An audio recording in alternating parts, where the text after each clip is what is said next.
Hello guys, આજે આપણે બનાવીશું લીલા ભરેલા રીંગણનું શાક. તો સૌપ્રથમ પહેલાં આપણે લીલા રીંગણ લેવાના છે. તેમાં આ રીતે આપણે કટ લગાવી દઈશું. ત્યારબાદ એક ખાયણીમાં આપણે સૂકું લસણ લઈશું. તેમાં લીલા મરચાં એડ કરીશું અને જીરું એડ કરવાનું છે. હવે તેને આપણે ટીચી લઈશું. ત્યારબાદ એક પ્લેટમાં આપણે ચણાનો લોટ લઈશું. ત્યારબાદ તેમાં મીઠું એડ કરવાનું છે, હળદર, લાલ મરચું અને ટીચેલી પેસ્ટ એડ કરી લઈશું. હવે તેમાં આપણે ખાંડ એડ કરીશું. તેમાં તેલ એડ કરીને આપણે તે મસાલાને મિક્સ કરી લઈશું. બધા જ મસાલા સરખી રીતે મિક્સ થઈ જાય એ રીતે આપણે તેને મિક્સ કરીશું. તો આ રીતે આપણો મસાલો થઈ ગયો છે. હવે રીંગણમાં કટ લગાવ્યા હતા તે કટમાં આપણે આ રીતે મસાલો ભરી લઈશું. બધા જ રીંગણમાં આપણે મસાલો ભરી લીધો છે. રહેલો મસાલો આપણે રહેવા દઈશું. હવે એક કડાઈમાં તેલ લઈશું. ત્યારબાદ તેમાં લસણ એડ કરીશું.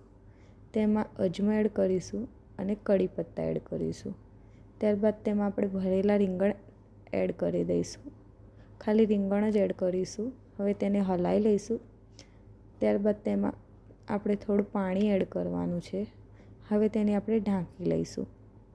થોડી વાર રહીને જોઈશું આપણે કે થઈ ગયા છે આપણા રીંગણ. વધેલો મસાલો આપણે એડ કરીશું.